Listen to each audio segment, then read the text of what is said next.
अर्जुन, जो लोग अपनी आत्मा में रमण करते हैं, जो अपनी आत्मा में तृप्त हैं, जो अपनी आत्मा में संतुष्ट हैं, उनके ऊपर ये धार्मिक कर्म कर्तव्य लागू ही नहीं होता।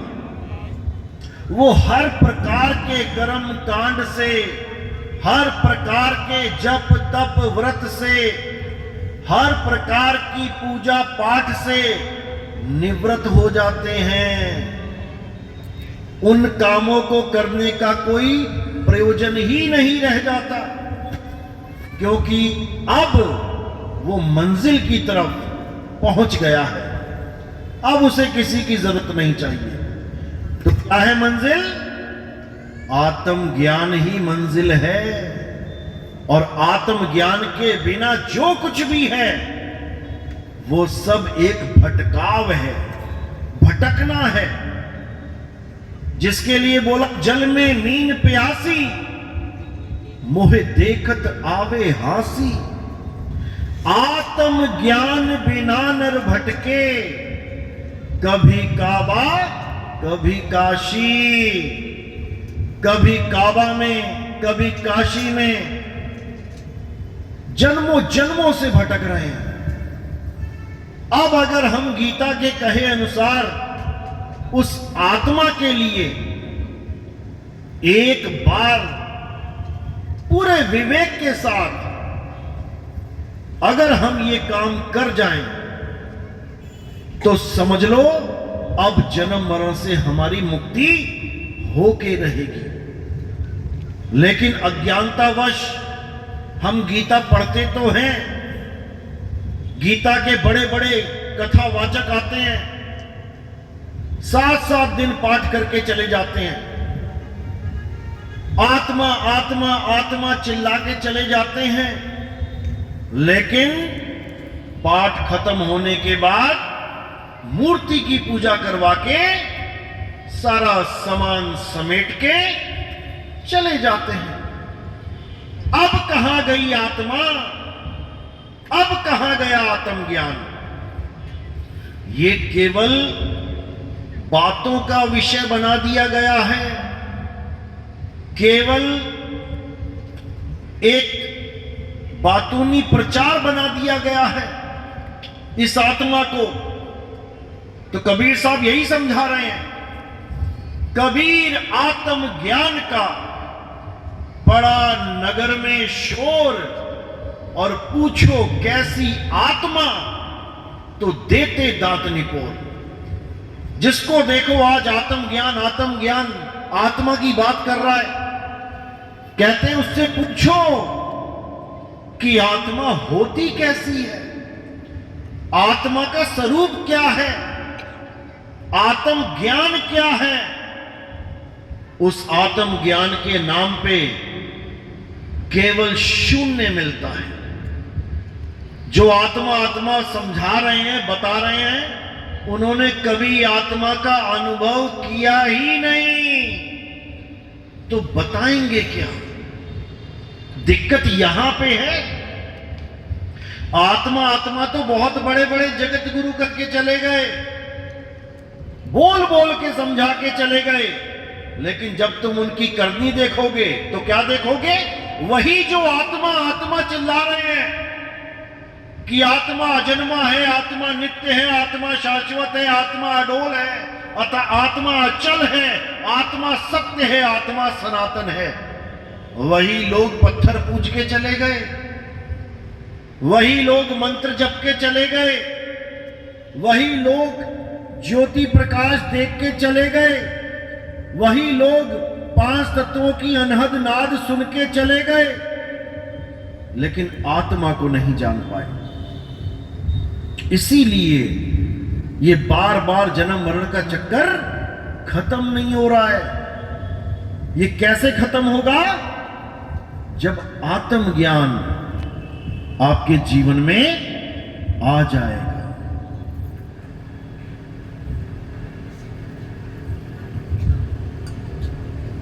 अब आएगा कैसे? अब दुकान पे तो मिलता नहीं आत्मज्ञान के, जाओ दुकान से खरीद लाओ। कहां मिलता है आत्मज्ञान? अध्याय 4 34वां श्लोक। हे अर्जुन, जो ज्ञान मैं तुम्हें समझा रहा हूं,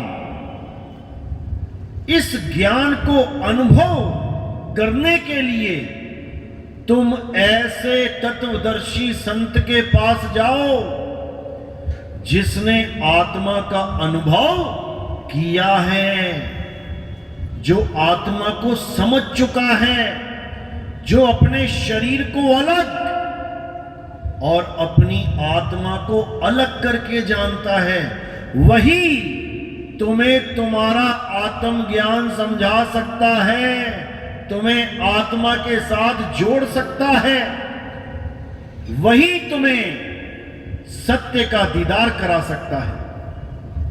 एक बार सत्य का दीदार हो जाने पर, एक बार सत्य का बोध हो जाने पर तुम कभी अज्ञानता को प्राप्त नहीं कर पाओगे। यानी पंखे को और करंट को, जो दोनों को अलग अलग करके जानता है, अलग अलग करके अनुभव कर चुका है, वही तुम्हें दोनों को अलग अलग करके अनुभव ज्ञान दे सकता है। और एक बार अगर तुमने करंट को छू लिया, उसके बाद तुम्हें कोई विचलित नहीं कर सकता कि पंखा ही करंट है, कभी नहीं कर सकता। फिर तुम पंखे को अलग और करंट को अलग करके जानोगे, यानी शरीर को अलग और आत्मा को अलग करके जानोगे। फिर तुम कभी नहीं कहोगे कि कृष्ण जी शरीर हैं, राम जी शरीर हैं, शंकर जी शरीर हैं, कबीर साहब शरीर हैं, रविदास जी शरीर हैं, मीराबाई शरीर हैं। ये शरीरों का भेद ही खत्म हो जाएगा। फिर क्या बोलोगे? अरे राम कबीरा एक हैं, कृष्ण करीमा एक हैं, कहन सुनन में दो, और दो करके वो जानते जिन्हें सतगुरु मिलाना हो। सतगुरु मिल गया तो ये काया का भेद ही खत्म हो गया। अब सारी काया, जितनी भी काया दिख रही है, ये हो गया अलग तत्व, और जो आत्म है वो हो गया अलग तत्व। अब शरीरों का भेद खत्म। अब राम जी, कृष्ण जी, हनुमान जी का शरीर अलग अलग नहीं दिखेगा। अब अपना, मेरा, इनका, उनका शरीर अलग अलग नहीं दिखेगा। अब सब शरीर 5 तत्व के पुतले दिखाई देंगे।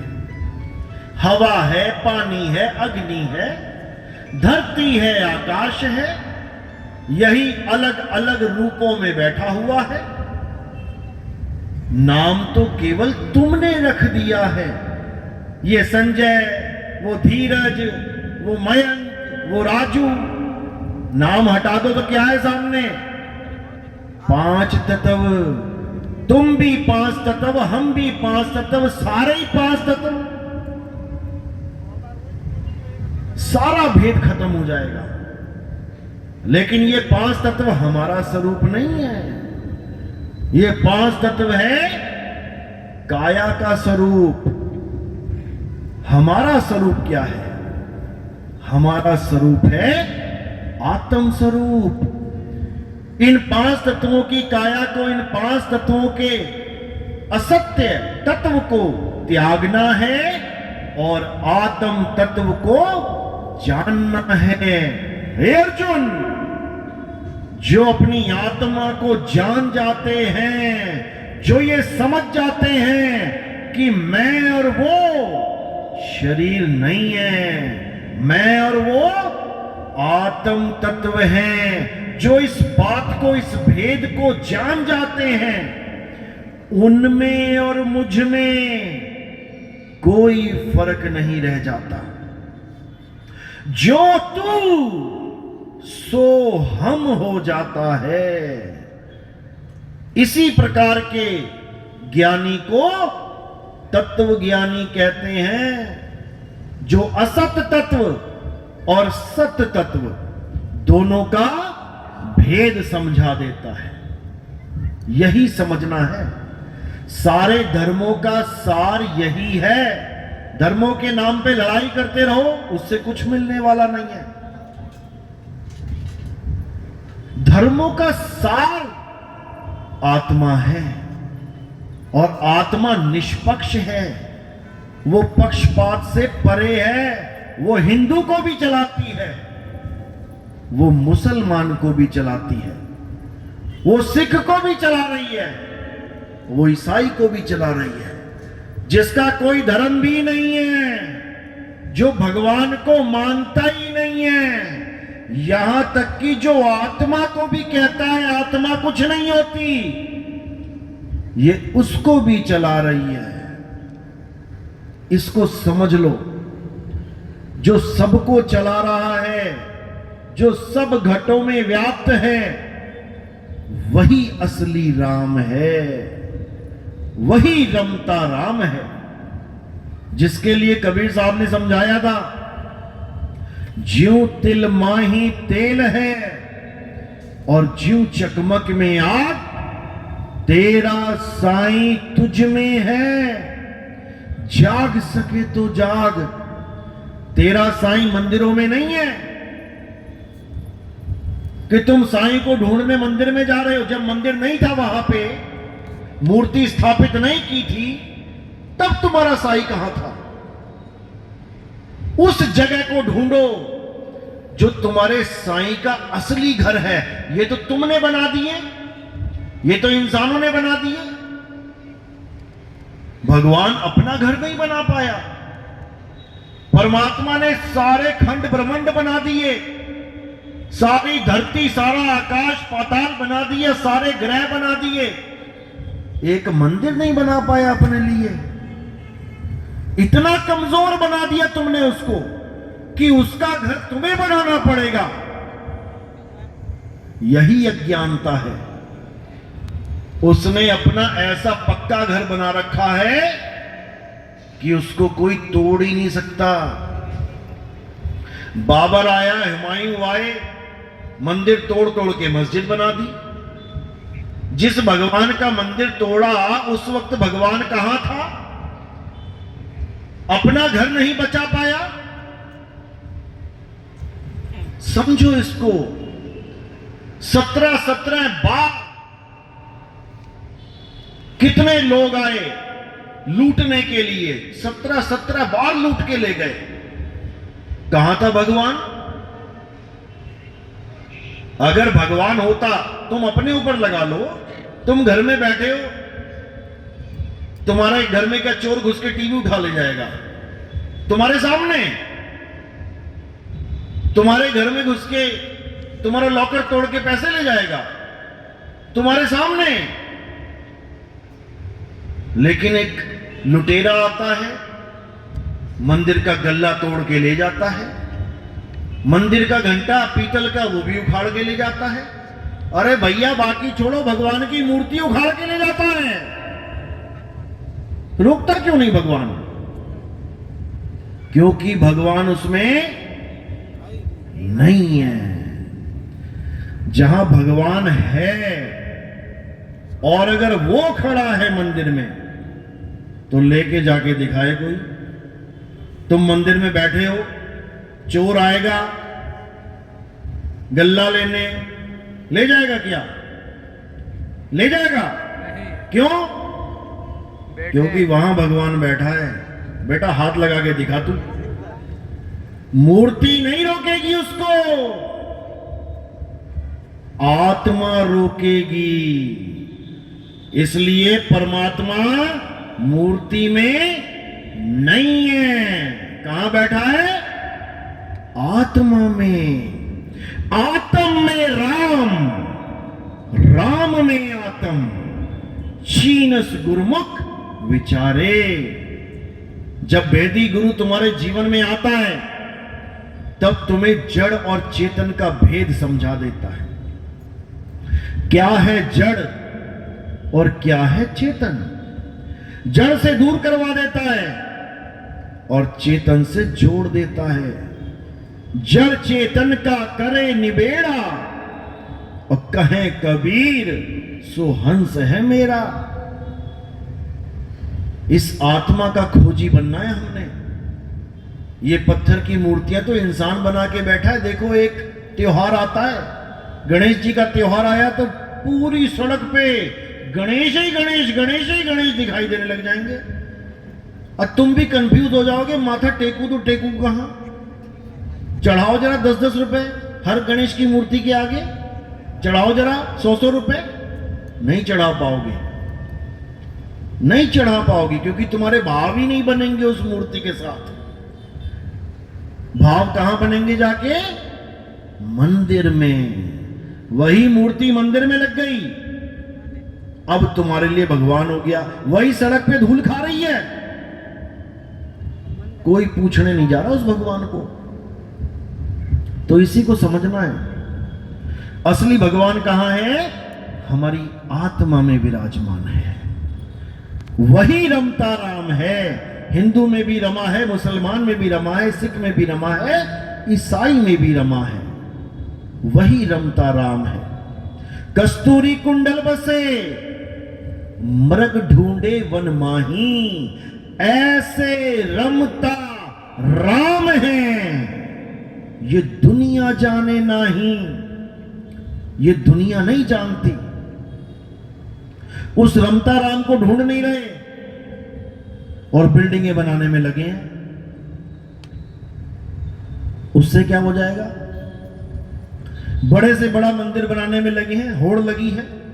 उस गली का मंदिर छोटा है, मैं इससे बड़ा बना लूं, फिर कोई एक और आएगा इससे भी बड़ा दान चंदा इकट्ठा करके और बड़ा बना लिया। अरे भगवान के लिए एक घर बहुत था भाई, हर गली में एक एक घर बना दिया तुमने। जबकि कहां रखा है भगवान को? हनुमान जी ने कहां दिखाया राम जी को? छाती फाड़ के दिखाया। उन्होंने मंदिर नहीं दिखाया कोई, उन्होंने कहा मेरे अंदर मेरा राम बसता है। लेकिन तुम्हारी समझ में नहीं आएगा, तुम मंदिर वाले राम को ढूंढ रहे हो, हम मन के अंदर वाले राम की बात कर रहे हैं। दिक्कत यहां पे है, केवल मंदिरों की बात नहीं है। बड़े बड़े आश्रम बन रहे हैं भगवान के नाम पे, बड़े बड़े आश्रम बन रहे हैं संतों के नाम पे। जिन संतों को झोपड़ी नसीब नहीं हुई, उन संतों के नाम पे अरबों खरबों रुपए के आश्रम बने हुए हैं। जिन संतों को रोटी नसीब नहीं हो रही थी, उन संतों के सिर पे करोड़ों रुपए के मुकुट रख दिए सोने के। जिन संतों को दिया जलाने के लिए तेल नहीं मिल रहा था, आज लाखों लीटर दिया तेल चढ़ाया जा रहा है उस दिए को जलाने के लिए। यह सब भरमजाल है। आत्मा के अलावा और कहीं किसी को खोजने की जरूरत ही नहीं है। जीते जी तो छोड़ो, बड़े बड़े आश्रम बना रहे हैं साधु संत, मरने के बाद समाधियों की होड़ लगी है। मेरे गुरुजी का अंतिम संस्कार हो गया जी, मेरे गुरुजी देह त्याग गए, अब मैं यहां पर 50 लाख की समाधि बनाऊंगा। अब बताओ, मिट्टी मिट्टी में मिल गई, दफन करो, खत्म करो। अब उसके ऊपर भी जनता का पैसा लगाया जा रहा है, 50-50 लाख रुपए। यह सब भरमजाल है। समाधि बनाओगे तो क्या होगा? आस्था बनेगी। अरे मेरे गुरुजी हैं, मेरे गुरुजी हैं। उसके बाद क्या करोगे जाके समाधि पे? फिर दिया लगाने लग जाओगे, मेरे गुरुजी की समाधि है। फिर क्या करोगे? फिर सिर पटक पटक के रोने लग जाओगे। फिर नित्यनेम बना लोगे, रोज आना है, मंगलवार को आना है, शनि। अरे भैया, जब तक गुरुजी थे ठीक है, ज्ञान दे दिया, अब उनको विदा कर, चले गए, मिट्टी मिट्टी में मिल गई। तेरे गुरुजी थोड़ी नहीं जमीन के नीचे बैठे हुए हैं, वो तो परमात्मा में लीन हो गए, लेकिन समझ में नहीं आ रहा है। मैं तो कहता हूं ये प्रथा ही गलत है, ये समाधियों वाली, ये अंतिम संस्कार वाली, ये प्रथा ही गलत है। क्या करना चाहिए हमें फिर? क्या करना चाहिए? ना दफन करना चाहिए, ना जलाना चाहिए। तो क्या करना चाहिए? क्या करना चाहिए? मिट्टी। इस शरीर को दान देना चाहिए। किसको दोगे दान? हॉस्पिटल में, हॉस्पिटल्स को। तुम्हें पता है तुम कितनी किडनियां फूंक देते हो रोज? एक एक किडनी के लिए आदमी तरस रहा है। कितने भगत यहां बैठे होंगे जिनकी किडनी में प्रॉब्लम होंगी, जो कहो गुरु के पास भी इसलिए जा रहे हैं कि हे गुरुजी मेरी किडनी ठीक हो जाए। और तुम यकीन नहीं करोगे, हर 1 घंटे में भारत में 3000 लोग मरते हैं। 3000 आंखें जल गई, 3000 किडनियां जल गई, 3000 जो इंटेस्टाइन्स हैं, कितनी इंपॉर्टेंट चीजें हैं, सब जला दी। और अपने ही बच्चे का किडनी से मरने की हालत हुई पड़ी है। कोई किडनी नहीं मिल रही। कहां मिलेगी भाई? किसी पेड़ पे लटकी मिलेगी, ये जमीन खोदोगे तब मिलेगी। हमसे तुमसे मिलेगी। जब तुम कबाड़ में कोई कार बेच देते हो, कबाड़ में, वो कबाड़ी क्या करता है? उसके टायर अलग कर देता है, उसका गियर बक्सा अलग कर देता है, उसका इंजन अलग कर देता है, कोई स्टीरियो सिस्टम लगा है वो अलग कर देता है। वो अलग अलग करके माल बेचता है। तुमने बेचा किलो के हिसाब से, कितने क्विंटल की है, वो बेचेगा अंग के हिसाब से।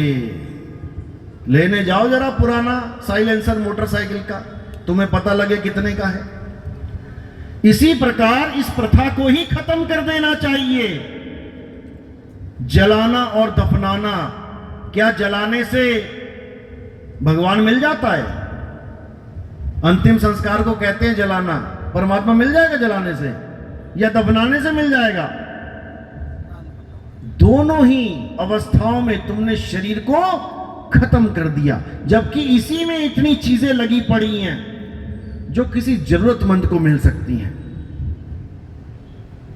समझ में आ रही है बात? जी साहब। तो जहां तक हो सके अपने शरीर का दान करना चाहिए ताकि किसी के काम आ सके। अब कई लोग कहते हैं जो आंखें दान करता है वो अगले जन्म में अंधा हो जाता है। पूछो महाराज जी से। फिर तो जिसका पोस्टमार्टम होता है उसकी खोपड़ी फटी हुई पैदा होनी चाहिए, उसके पेट फटे हुए पैदा होने चाहिए अगले जन्म में। यह बिल्कुल गलत इंफॉर्मेशन है। यहां तक कि आज मैं इस मंच से ऐलान करता हूं कि जब मेरा शरीर नाश होगा तब ना मुझे जलाया जाए और ना मुझे दफनाया जाए। इंडियन आर्मी की जो हॉस्पिटल प्रणाली है मुझे वहां पे दान दे दिया जाए। मेरी किडनी, मेरी आंखें किसी फौजी को अगर मिलेंगी तो मैं कहता हूं इस जन्म का भी हमने, इस शरीर को भी हमने सफल कर दिया। परमात्मा तो मिलेगा मिलेगा, लेकिन किसी को जीवन दान भी मिलेगा। ये मैसेज भी देना है हमने। ये बहुत इंपॉर्टेंट शरीर है, ये ऐसे नहीं मिलता। अगर किसी के काम आ जाए तो इससे बड़ा कोई पुण्य भी नहीं है। हालांकि हम पाप और पुण्य से ऊपर हैं, लेकिन फिर भी किसी का भला हो तो जरूर करना है। तो बात है आत्मा की और शरीर की। शरीर असत्य है, एक दिन माटी में मिल जाना है। आत्मा कभी माटी में नहीं मिलती। आत्मा सत्य है, सनातन है। आत्मा को ही प्राप्त करना हमारे जीवन का लक्ष्य है। ना हमें राम बुरा लगता है, ना हमें अल्लाह बुरा लगता है, ना हमें वाहेगुरु बुरा लगता है, ना हमें गॉड बुरा लगता है। ये चारों नाम मेरे आत्म राम के ही हैं। कोई बोले राम राम, कोई खुदाए, कोई सेवे गुसैया, कोई अलाए। ये मेरे ही प्रभु के नाम है सारे। लेकिन मैं अपने ही प्रभु के नाम के बंधन में नहीं बंधूंगा। 52 अक्षरों की बात कर रहा हूं मैं, जिसको कृत्रिम नाम बोला है, झूठे नाम बोला है, नकली नाम बोला है। कृत्रिम नाम कथे तेरे जिह्वा, सत्य नाम तेरा परापुरवला। जो सत नाम है वो इन 52 अक्षरों से परे है। ये 52 अक्षर इंसानों की देन है। 52 अक्षर जीव आधारा, आदि अक्षर जीभ्या से न्यारा। वाही को सत सिमरण कहिए, सिमर सिमर नर उतरो पारा। इन 52 अक्षरों को जितनी जल्दी तुम पहचान जाओगे, समझ लो उतनी जल्दी तुम्हारा कल्याण होगा। क्योंकि यही है जंजाल। ये 52 अक्षर ही परमात्मा से दूर करने का कारण बना हुआ है। इसीलिए बोला है मदन साहिब ने, सोई गुरु पूरा कहावे, जो 2 अक्षर का भेद बतावे। एक छुड़ावे, एक लखावे, तब प्राणी निज घर को जावे। इन 52 अक्षरों को छुड़वा दे। मैं अल्लाह को मानता हूं, मैं वाहेगुरु को मानता हूं, मैं राम को मानता हूं, मैं गॉड को मानता हूं, लेकिन मैं नाम नहीं जपूंगा। क्योंकि नाम जाप ही बंधन है। मोह को कहां ढूंढे रे बंदे, मैं तो तेरे पास में। ना मैं जप में, ना मैं तप में, ना एकांत निवास में। खोजी होए तुरंत मिल जाऊं, एक पल की तलाश में। और कहें कबीर सुनो भाई साधो, मैं तो हूं विश्वास में। जब गुरु से नाम मिल गया, पूरा भेद समझ में आ गया, उसके बाद विश्वास करके भक्ति करके देखो, तब तुम्हें पता लगेगा कि आखिर वो राम है क्या। जो जिंदा राम है, जिंदा राम, वो मर ही नहीं सकता कभी। और जो जिंदा राम की पूजा करेगा, वो भी सदा सदा के लिए अमर हो जाएगा, मरेगा ही नहीं। हम ना मरिब, मरिब संसारा, हमको मिला जियावन हारा। मुझे वो जियावन हारा मिल गया कि अब मैं चाह कर भी नहीं मर सकता, चाह कर भी नहीं। कोई तैराक है जिसको तैरना आता है, तुम डाल दो पानी में उसको, स्विमिंग पूल में गिरा दो, 50 फुट का स्विमिंग पूल हो, उस तैराक को कहो तू इसमें डूब के मर जा, मर जाएगा क्या? नहीं। जाएगा डूबने, लेकिन जब सांस उखड़ेगी एकदम ऊपर आएगा सांस लेने, क्योंकि वो तैरना जानता है। और जो तैरना नहीं जानता है, वो चाह कर भी नहीं बच पाएगा।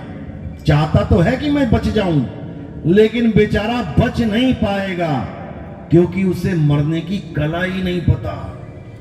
और कबीर साहब इस संसार में यही कला सिखाने आते हैं। अरे मरता मरता जग मुआ, मरना न जाने कोई, और ऐसी मरनी जो मरे, बहुर न मरना होए।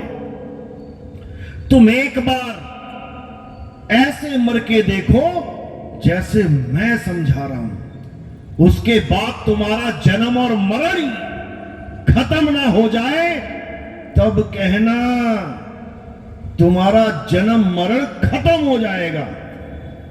और जिसको तुम मौत समझ के बैठे हो वही तुम्हारा जीवन हो जाएगा सदा सदा के लिए। जिस मरने से जग डरे मेरे मन आनंद, और मरने पर ही पाइए पूर्ण परमानंद। वो मौत तुम्हारे लिए एक पर्व बन जाता है, त्योहार बन जाता है, क्योंकि तुम्हें पता है कि मैं तो मर ही नहीं सकता, मैंने केवल शरीर को त्यागना है। और कैसे त्यागना है? जैसे मेरे गुरु ने समझाया है, जो मेरे गुरु ने भेद बताया है, बस उसी तरह बिल्कुल बिना मिलावट के मैंने वही काम करना है जो मेरे गुरु ने मुझे समझाया है। बस यहीं से काल का जाल टूट जाएगा, काल सिर झुका देगा और तुम काल के सिर के ऊपर पैर धर के इस 3 लोक से निकल जाओगे। ये 3 लोक ही है उसका जाल। 3 लोक एक जेल है, पाप पुण्य 2 जाल, सारा जग भोजन बना, खाने वाला काल। ये जितना तुम्हें दिखाई दे रहा है, धरती आसमान पाताल, ये 3 लोक है। इसमें जो भी आ गया उसका नाश निश्चित है। अब इस 3 लोक से निकलना है तो क्या करना पड़ेगा? 4थे लोक यानी शब्द का ज्ञान लेना पड़ेगा, तब बात बनेगी। तो कह रहे 3 लोक हैं देह में, रोम रोम में धाम, सतगुरु बिन ना पाइए सार शब्द निज नाम। सार शब्द यानी 4था लोक, जिस लोक में हमने समाना है। जाप मरे अजपा मरे, अनहद भी मर जाए, और सुरत समाए शब्द में वाको काल न खाए। उसी शब्द में हमने समाना है, वही हमारा असली घर है, निज घर है, निज लोक है। और ये लोक काल का लोक है। इसीलिए इसका कितना सुंदर नाम रखा हुआ है, देखो क्या नाम है इसका? मृत्यु लोक। कितना प्यारा नाम है। अपने घर का नाम रख के देखना जरा, अपना बढ़िया सा घर बनाना, उसके बाहर बोर्ड लगाना मृत्यु लोक। लोग कहेंगे पागल है क्या, ये कैसा नाम रख लिया? तो ये दुनिया भगवान ने बनाई है, तो ये कैसा नाम रख दिया? क्योंकि ये परमात्मा की दुनिया है ही नहीं। किसकी दुनिया है? ये काल भगवान की दुनिया है। इसी काल के लोक में सब भटक रहे हैं। बड़े बड़े सिद्ध, बड़े बड़े ऋषि मुनि यहीं भटक रहे हैं, इसी काल की नगरी में। तो कबीर साहब कहते हैं, बचना चाहो काल जाल से, तो चीनो शब्द हमारा, और कहे कबीर अमर कर राखूं, जो निज होए हमारा। जो मेरा हो जाता है फिर वो इस काल के लोक में नहीं आएगा, फिर वो सदा सदा के लिए मुझ में समा जाएगा, क्योंकि मैं ही शब्द हूं। शब्द में ही समाओगे तुम जाके। हम हैं शब्द, शब्द हम माही, शब्द से भिन्न और कछु नाही। शब्द ना भिन्न से देही, कहें कबीर हम शब्द सने। मैं भी शब्द हूं, आप भी शब्द हो। ना चेला देही है, ना गुरु देही है। शब्द हमारा, तू शब्द का, सुन मत जा सरक, और जो चाहे निज रूप को तो शब्द ही ले परख। जब भेदी गुरु शब्द देगा तो परखना है, या किसी और गुरु से नाम लोगे तब भी परखना है कि बाकियों से मुझे क्या मिला और यहां क्या मिल रहा है। इन दोनों में आपने परख करनी है। सोने की और पीतल की आपने ही परख करनी है, हीरे की और कांच की आपने ही परख करनी है, तभी पारखी कहलाओगे। और ये परख सिखाएगा कौन? शब्द विवेकी पारखी सो माथे का मोर। वो गुरु जो शब्द का विवेक करके परख करके जान चुका है कि नकली शब्द क्या है और सत्य शब्द क्या है, नकली नाम क्या है और असली सतनाम क्या है। नकली नाम जाप है और असली नाम स्वरूप है। उस स्वरूप को जानना है, वही सतनाम है। सत्य नाम कोई नाम नहीं, ये है आपन रूप। और जो जाने इस भेद को तो पावे आप स्वरूप। जो सतनाम के भेद को जान लेता है, जपना नहीं है कि मुझे मेरे गुरुजी ने सतनाम दिया। अच्छा, तेरे गुरु ने भी सतनाम दिया, क्या करते हो तुम सतनाम का? जाप करता हूं, सतनाम सतनाम सतनाम।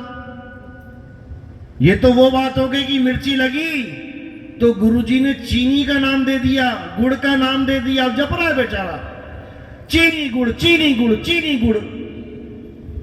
तो मुंह मीठा हो जाएगा क्या? सत्य नाम है सार, पूछो संत विवेक करी, उतरो भव जल पार। सतगुरु का उपदेश यही। सत्य नाम है सार। सार यानी जिसका कभी किसी काल में नाश ना हो, और असार जिसका कभी भी नाश हो सकता है। तो सतगुरु ऐसा चाहिए जैसा सूप सुहाए, और सार सार तो गही रहे, थोथा दे उड़ाए। यानी ये काया का खेल उड़ा दे और आत्मा का भेद बता दे, तब जाकर तुम आत्मज्ञानी कहलाओगे। नहीं तो इन्होंने मंत्र ज्ञानी बना दिया, जपी बना दिया, तपी बना दिया, सती बना दिया। बनाना क्या था? आत्मज्ञानी। आत्मज्ञानी का मतलब ये नहीं कि मैं 10 माला जपता हूं, मैं 20 माला जपता हूं, ये आत्मज्ञानी नहीं होता, ये जपी होता है। आत्मज्ञानी का मतलब ये नहीं कि मैं नंगे पैर शोलों पे चलता हूं, इसको तपी कहते हैं। आत्मज्ञानी का मतलब ये नहीं कि मैं घर बार छोड़ के जंगल में जाके गुफाओं में रहता हूं, पत्ते खाता हूं, इससे अच्छा बकरी की जून में चला जाता, इंसान क्यों बन गया। आत्मज्ञानी का मतलब है जो अपनी आत्मा को जान ले, वही आत्मज्ञानी है। आत्म कथा जब कोई लिखता है वो किसी और की कथा नहीं लिखता, अपनी कथा लिखता है। जब कोई आत्महत्या करता है किसी और की हत्या नहीं करता, अपने शरीर की हत्या करता है। जब कोई आत्मरक्षा करता है तो किसी और की रक्षा नहीं करता, अपनी रक्षा करता है। जब कोई आत्मनिर्भर बनता है तो किसी और पे निर्भर नहीं रहता, खुद पे निर्भर होता है। इसी प्रकार जब कोई आत्मज्ञान को प्राप्त करता है तो वो किसी और का नाम नहीं जपता, वो अपने आप को पहचानता है। हे अर्जुन, जो अपनी आत्मा को जान लेते हैं वो इस भव बंधन को, इस भव सागर को सदा सदा के लिए छोड़ के अपनी आत्मा में स्थित हो जाते हैं।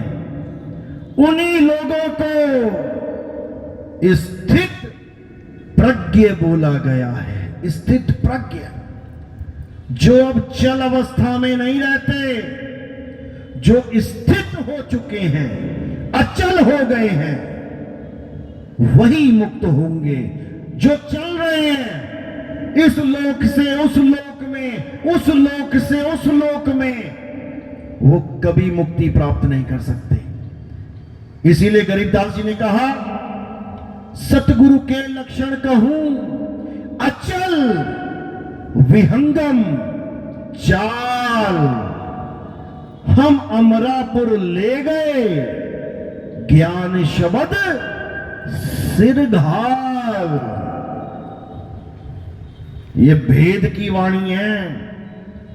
ये तब समझ में आती है जब तुम्हारे जीवन में कोई भेदी सदगुरु आता है, जो तुम्हें सारे रहस्य समझाता है, तुम्हारी काया के रहस्य, कहां पर गणेश जी बैठे हैं, कहां पर शंकर जी का वास है, कहां ब्रह्मा जी सृष्टि पैदा कर रहे हैं, कहां विष्णु जी पालन कर रहे हैं, कहां शंकर जी संहार कर रहे हैं, माया कहां से 52 अक्षरों की उत्पत्ति कर रही है, मन कहां बैठ के सारे संसार को कंट्रोल कर रहा है, और परमात्मा कहां बैठ के राज कर रहा है। ये सारा भेद खोल दिया जाता है। उसे कहते हैं भेदी सदगुरु। और फिर वो तुम्हें उस वस्तु का ज्ञान करवाता है जिस वस्तु को पाने के लिए तुम्हारा ये इंसानी जन्म हुआ है। लेकिन बुद्धि विवेक पूर्ण ना होने के कारण तुम उस वस्तु को पता नहीं कहां कहां ढूंढते रहते हो। इसीलिए साहिब ने बोला, अरे वस्तु कहीं और ढूंढे कहीं, कैसे लागे हाथ, और गुप्त वस्तु तब मिले भेदी लीजे साथ। भेदी लीना साथ में, दीनी वस्तु लखाए, और कोटि जन्म का पंथ था, पल में पहुंचा जाए। इसी को समझना है। तो ये वही पंथ है भाई जिसके बारे में 600 साल पहले कबीर साहब बता गए थे कि धर्मदास, एक ऐसा समय आएगा जब सतनाम का परचम सारे संसार में लहराएगा। और वो कब उजागर होगा? जब 12वें पंथ का नाश हो जाएगा। 12 पंथ काल फुरमाना, भूले जीव न जाए ठिकाना। 13वें पंथ हम ही चले आए, सब पंथ मेट के एक पंथ चलाएं। अब ये वो पंथ है जो सारे पंथों को मेट के एक झंडे के नीचे लेके आएगा। आज जिन लोगों ने दीक्षा ली, हाथ खड़े करो। एक माइक तो जरा वहां पे है, को माइक दूसरा वायरलेस तार वाला है?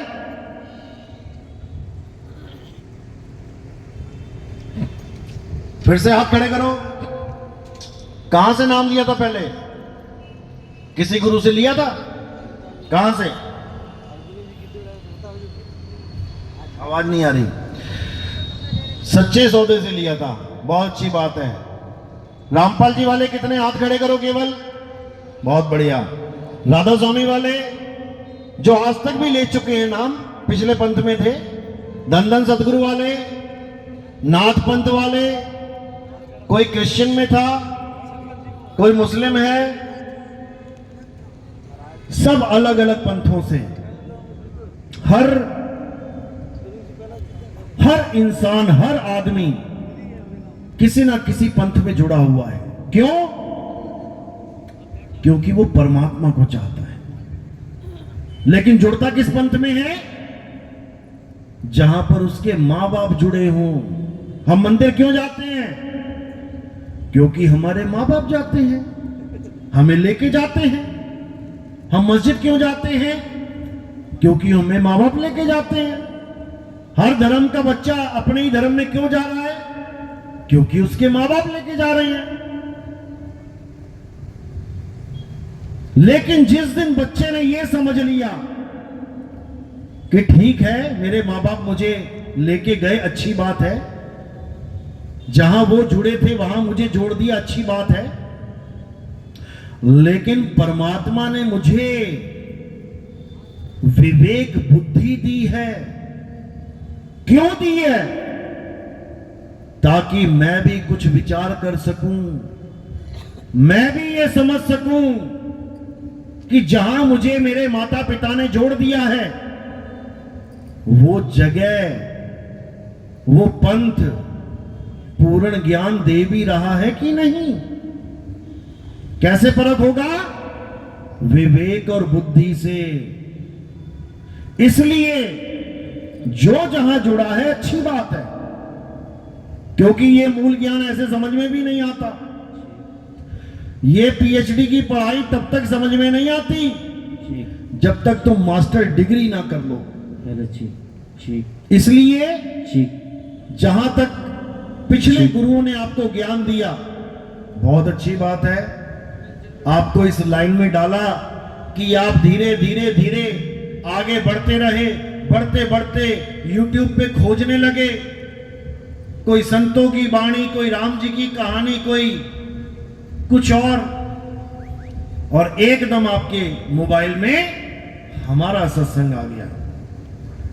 एकदम देखेंगे ये क्या है, काले पर्दे पे सफेद अक्षर, और बस गलती से टच किया होगा एक बार। उस गलती की सजा क्या है पता है? क्या है? आज यहां बैठे हो तुम लोग, ये उसी गलती की सजा है जो तुमने गलती से गलती कर ली थी, जानबूझ के नहीं करी थी, तुम्हें पता भी नहीं था कि उस काले पर्दे और सफेद अक्षरों के पीछे है क्या। लेकिन तुमने जैसे ही छुआ तो तुम्हारे दिमाग की बत्ती जल गई और अज्ञान हो गया छू मंतर। कई लोग मुझे कहते हैं, आपने शुरुआत में सत्संग किए थे, वो काले से पर्दे पे सफेद से अक्षर, ये क्यों चुना आपने? बाकी लोग बढ़िया बढ़िया फोटो लगाते हैं, बढ़िया बढ़िया लिखते हैं, आप केवल काले पर्दे पे सफेद अक्षर लिख के प्रचार कर रहे थे। क्योंकि उन्हें पता ही नहीं है कि ये सारा matter he black and white का है। काला पर्दा क्या है? अज्ञान है। और उसमें गोरे गोरे अक्षर क्या हैं? ज्ञान है। गुरु का मतलब ही यही होता है। गु कहिए अंधकार, रू कहिए प्रकाश। तो वही गुरु तुम्हारे मोबाइल में सामने आ गया था तुम्हारी बत्ती जलाने के लिए, और ऐसी बत्ती जलाई कि अब दोबारा अंधकार आ ही नहीं सकता। ये है गुरु की महिमा। लोग कहते हैं गुरु क्या होता है, गुरु क्या होता है? गुरु ही जीवन है। बिना गुरु के जीवन भी नहीं है। जिसका कोई गुरु नहीं होता उसका जीवन शुरू ही नहीं होता, क्योंकि जीवन की शुरुआत ही गुरु है। जैसे ही आप पैदा हुए, अब आपने गुरु बनाना शुरू कर दिया। पहले तो दूध पिलाने वाली मां ही तुम्हारा गुरु बन गई। कैसे दूध पीना है, कैसे क्या करना है, उसके बाद कैसे बोलना है, कैसे चलना है, कैसे पढ़ना है, कैसे लिखना है, दुनिया भर के गुरु बनाते बनाते बनाते आज तुम डीसी बन गए हो, आज तुम कलेक्टर बन गए हो, आज तुम सीएम पीएम बन गए, तो कह रहे हो हमें गुरु की क्या जरूरत है। अच्छा, बिना गुरु के आ गए यहां तक। बड़ा आसान है ये कहना, अरे हमें गुरु की क्या जरूरत है। अरे तू कदम कदम पे गुरु बनाता हुआ आया है। अगर गुरु ना बनाता तो एक अक्षर भी ना बोल पाता, गूंगों की भाषा बोल रहा होता। नहीं यकीन है तो एक बच्चा पैदा होता है जंगल में, छोड़ो, केवल खाना देने जाना है वहां पे। मां जाए दूध पिलाए घर वापस आए, मां जाए दूध पिलाए घर वापस आए। बड़ा हो जाए तुम जाओ रोटी खिलाओ घर वापस आओ, बोलना नहीं उसके साथ कुछ। तो 18 साल के बाद क्या करेगा वो? तुमसे बातें करेगा आके? उसको एक अक्षर नहीं आता होगा बोलना। कहो वो भेड़िए भेड़िए की आवाजें सीख जाए, ऊ करना, किसी चिड़िया विड़िया की आवाज सीख जाए, काव काव करना, पर तुम्हारे जैसे अक्षर नहीं बोल पाएगा वो।